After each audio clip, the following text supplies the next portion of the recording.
Hi Michael, what are we doing tonight? Well, today what we thought we were going to do is we're going to go through our top 10 tools in everyday life working in a workshop. And we're going to try and keep it under 10 minutes, which is a struggle for us because our last top 10 in 10 minutes went for 19 minutes. But anyway, we'll see how we go. But we're not doing honourable mentions this time. No honourable mentions. No honourable mentions. We're trying to get this done. Yeah, alright. Number one. My first one is going to be a real simple one, but I love this tool and it's a highly underrated tool, but very cheap. It's a good value for money one. Watch this one. Don't bring out your pegs. My peg? No. Ooh, that's custom tool. That's a hat. Custom. Oh. This. Yes. This is a simple, I think it costs like 12 bucks or 20 bucks, something like that. And it is designed to do one thing and one thing only, and that is cut hoses. And it does it so well. And it cuts them nice and square and flush. Let me show you. Especially like your 1/2 inch hose or your 3/4 hose, you use your knife to try and cut it. It never ends up square. You always end up like nearly cutting your hand off. It's a pain in the ass. This thing makes things so easy. And it's square, it's flush. It's just, get one. Really good value for money. It's easier than trying to use side cutters. Yeah, 100%. I'm curious if it's going to do this. I think I use it to cut that. This is a really big bit of hose. That's like a Pertec hose. Yeah. Oh! Beautiful. Like, not quite butter, but that's a decent size Yeah. hose. Definitely worthwhile. Something definitely worth investing in. I think it's only like 20 bucks or something like Yeah, that. I think so, yeah. Oh, Nathan says he's got a few. So for those that don't know, by the way, we actually don't tell each other what our top 10s are, or I guess we have 5 each. Yeah. We just wing it. So what do you got? Do wing it.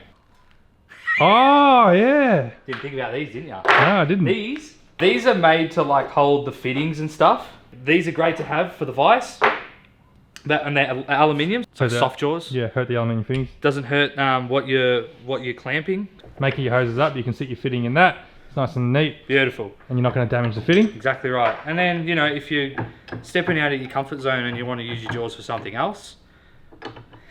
Really handy for holding round stuff, which can be a pain to hold in a vise. Exactly right. And it probably won't hurt it as much as having these raw. So I think another top is these. Yeah. Different types of jaws. Honourable mention should go to some homemade soft jaws as well too. Yeah, and obviously just some little bits of aluminium, so you don't hurt what you're doing. I got one. Yeah? Yeah. But this is kind of a two-parter. It's like a 1 and then a 1.1. So, of course, your basic tool that you're always going to use as any mechanic are your spanners, obviously. But my point is, always make sure that you buy yourself a really good quality spanner set. We use a SIG Chrome set, and specifically we use the anti-slip ones. So you can see, if you look closely, see that little tiny notch there? That means that when you're working on it, it'll grab the head of the bolt a lot better than a standard spanner, and it stops you from slipping off and busting your knuckles, you know, which kind of ruins your rite of passage as a mechanic because you don't have busted knuckles, but it's a lot more fun to work with. But these are just so good, and you'll find that they don't spread as much as a cheaper version as well too. Like, have you ever been hanging off a bolt and you'll see the top of your spanner start to like open up, and all of a sudden a 16mm becomes a 16.5. These don't do that as much. I like how thin these are too. They're not bulky. No, these are actually, if I was to recommend a specific brand, these SIG Chrome ones that I got, I think I just got them from Total Tools back in the day, have been excellent. The only thing is that it didn't come with an 18mm, which is really annoying. But in saying that, with spanners as well too, it's always handy to have like a second set of just crappy spanners. And our second set is actually in this toolbox. So this is like our set of just crappy spanners that I just got a cheap set years ago that I used to keep in my 4-wheel drive. And the basic purpose of these is, if I'm using this one to undo a bolt, this side's hanging on the other side, and that's all it does. Yeah. I'm not relying on this to do it because it'll bend and whatnot. And my point one to the spanners. I know what you're going to say. What? The ones that go... Yeah. Yeah. Ratchet spanners are the best invention of the 21st century. These things are just amazing. I'm pretty sure they have ones that are actually ratchet as well too on the open end now, which I'm keen to see. Yes, I have seen them. Yeah. Yes. But this just saves a whole lot of time when you're working under something. Just and these ones are a King Chrome one, and they're actually pretty thin up top because usually ratchet spanners are they do have a bit pretty of slimness. bulky. This one's not so bad. So my top tool tip. Top tool tip. I don't even know what we're doing. Get yourself a good set of spanners. One of your favourites. Parts washer. Use this thing throughout the whole Fairlane and HQ build. I absolutely love it. It has a pump on it as well. This one is a tiny one, but it's perfect for just doing those small things, and doesn't take up a lot of space. You can put it on a shelf, and you can see we obviously need to change our fluid. The fluid's disgusting, but This is awesome for if you need to clean something up. It's better than doing it in the sink. Yeah, and it's better sending than doing down it in the sink or with a pressure washer and degreaser. Yeah. This you can actually buy the concentrate. Yep. Or you can use diesel. Diesel is a good parts wash too. Yeah. Definitely hands down a great tool for if you're working on grimy engine parts or just grimy parts in general. Yeah. It does a great job cleaning them up. We have a baking tray to put our nice clean parts on and use different types of scrubbers. So this is a nail brush. Yeah.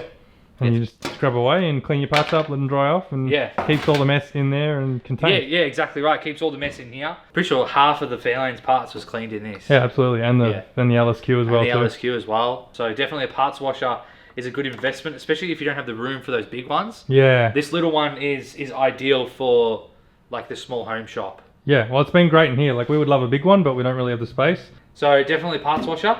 If Michael's shower breaks, he'll be hopping in here. Here, come here.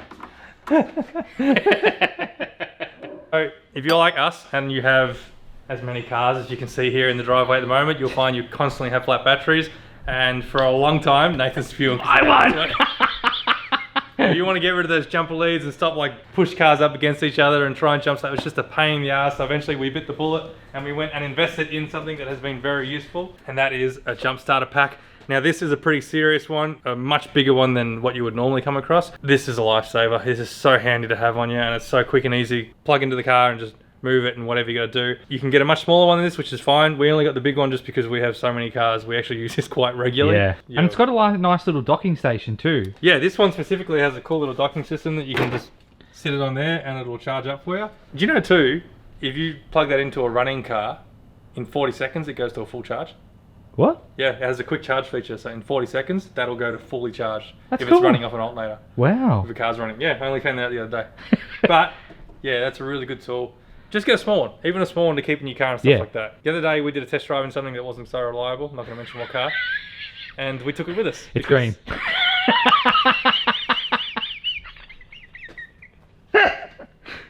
Hey, we have a few green cars in the fleet, but they won't know. No, we don't. No. So we took that with us, just in case it happened to break down and it took a fair while to crank.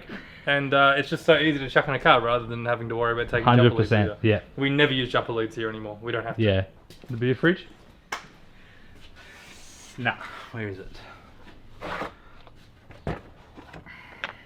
Oh, I was going to pick this one. So, as simple as it is, how long did we spend bleeding that thing? The Maverick. Yeah. Oh, ages. Ages. I know that some cars aren't as well designed as Ford and it has its self-bleeding system. But I think the bleeding jug is a freaking good tool. Oh, yeah, it's so easy. Especially if you're doing a lot of coolant flushes or you're changing coolant. I think just generic servicing. I think the coolant jug is a great tool for making sure that you bleed your cooling system correctly. Yeah, it's just so much easier to use than rather than trying to with a funnel try and top it up. Because the trouble is, as soon as you top it up and then it sucks it all in, you've got the air system again. This alleviates all that and it makes life so much easier. I know that a lot of newer cars have like their bleeding nipple or whatever on the radiators, but we always use this every car we bleed. Yep. And it's awesome. Yeah, really good bit of kit. Yeah. Nathan's pretty proud of himself. The correct way to fill your water is by tornadoing it. Just like a cruiser. Like a cruiser. It looks so cool. Anyway. I guess that's a good way of aerating it too, isn't it? Maybe.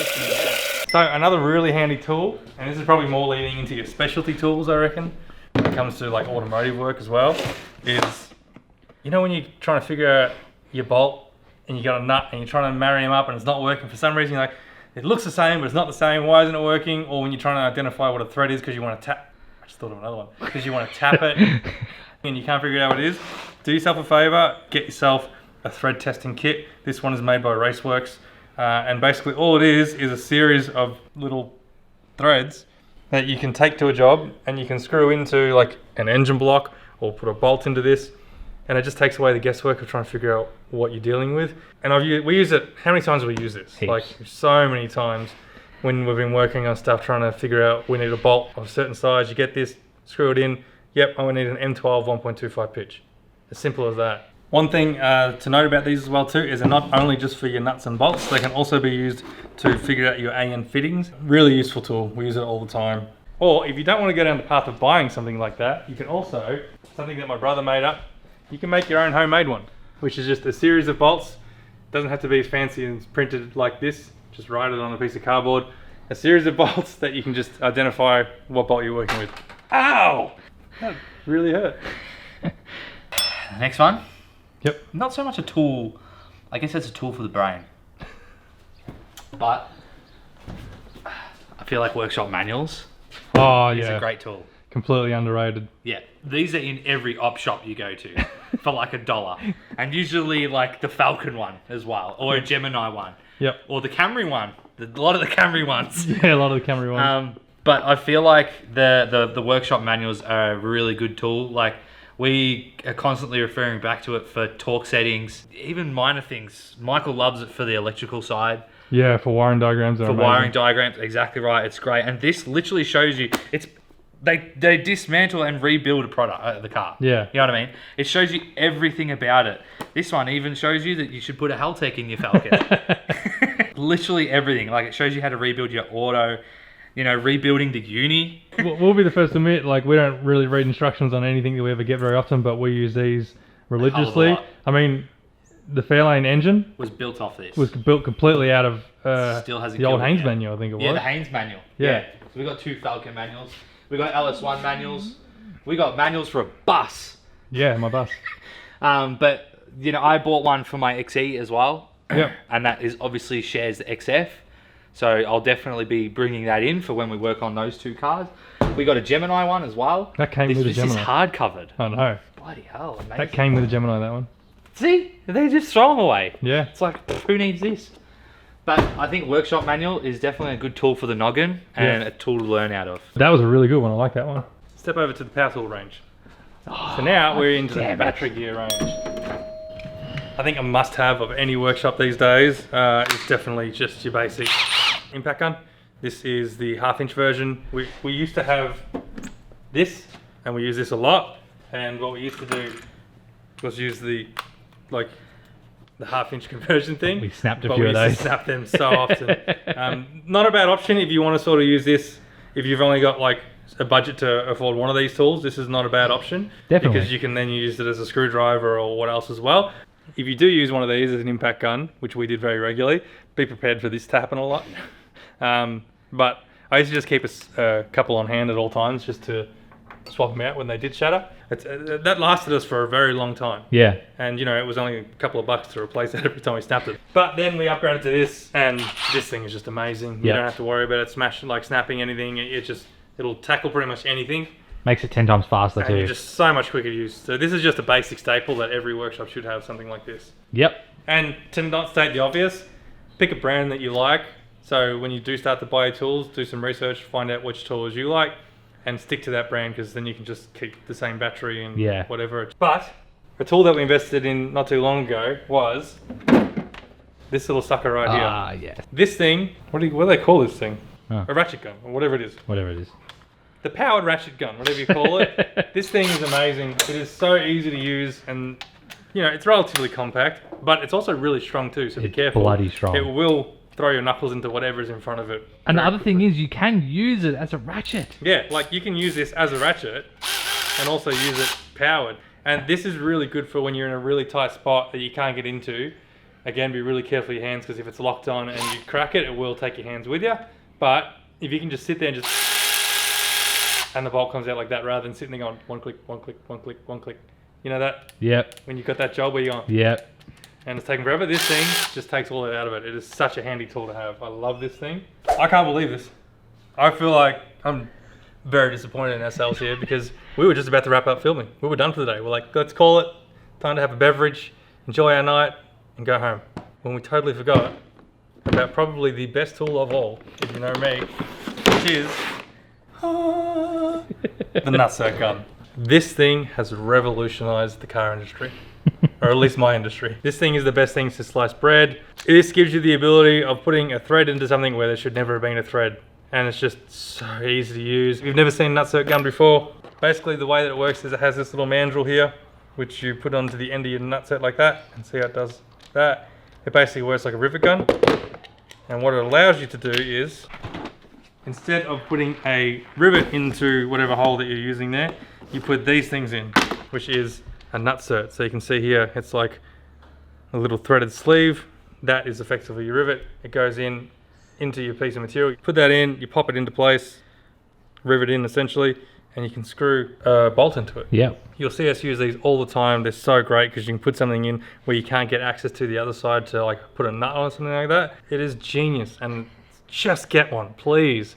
We have two kinds actually. We have this, and we have a right angle one as well too. I will say the right angle one isn't as easy as to use as this, because it does actually require a lot of force to actually put these in, and that has a lot more leverage than this little right angle one. But when you need it to get into a nice little tight space, this is where it comes in handy. But I think if you look back to us doing the airbags in Gemma's car, and Nathan was No, it was. this. I was trying to pull up the freaking ship nutserts in the Fairlane boot. Oh yeah, that's correct. God. Yeah, that was hard work. So still handy when you need it, but honestly, get yourself one of these kinds. It's just they work a lot better, and they have a lot more leverage than the actual. And you can actually buy air ones. Maybe you can, but I haven't bought one yet. Yeah. I would love to, but Yeah. we don't use air all that often here. No, we don't use air. That might be why I haven't bought one, because I really want a battery power one, but I haven't found someone that does it yet.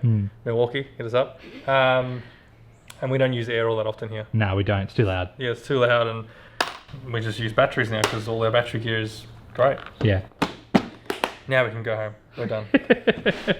So that wraps up what we think is a good top 10 of tools. Top 10 of tools in 10 minutes or more. We tried to keep it to a list of, like, apart from your obvious sort of stuff that everyone's going to have in their shed, we tried to talk about what we find that we use on the daily or very often, or something that works really well. There's heaps of things that we could have spoke about, and we could go for a lot more. There's so many tools. But a lot of the tools that you have seen, you can actually probably buy from your local Burson Auto Parts store. Make sure you head into your local Burson store to get them, as well as also head over to Burson Garage to check out the website where you can find out where you can get all the best deals on said tools. Yes. I hope you've liked this episode. If you have, please make sure to give it a like and subscribe. If you've liked this, maybe we'll do another one like this and pick out all the other tools that we've missed, because right now I've just thought of another that we Or got. if you just like top 10s.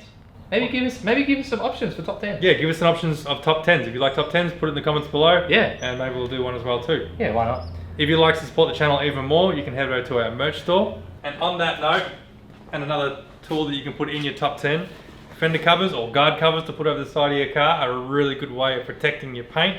We use them a lot. The reason why I'm showing you this one is because we actually have some coming to the Hackshop store. They just haven't arrived just yet, and we're waiting on them. We've been waiting for a fair few months now. Yes, we ordered these ages ago. So they are coming, and we will have them up for sale soon, hopefully. Yes. But yeah, here's another top tool tip. They're pretty cool. They got the Hackshop logo on it, like you've seen us use many times. We had a lot of people asking about the ones that we made, so we got some professionally made. Yeah. Coming soon to a Hackshop store near you. But we'll see you in the next episode, which hopefully we're working on one of these red cars. Yeah, we need to get back into doing some work. Yeah. Alright, see you then. Ooh, thumbnail, what are we going to do?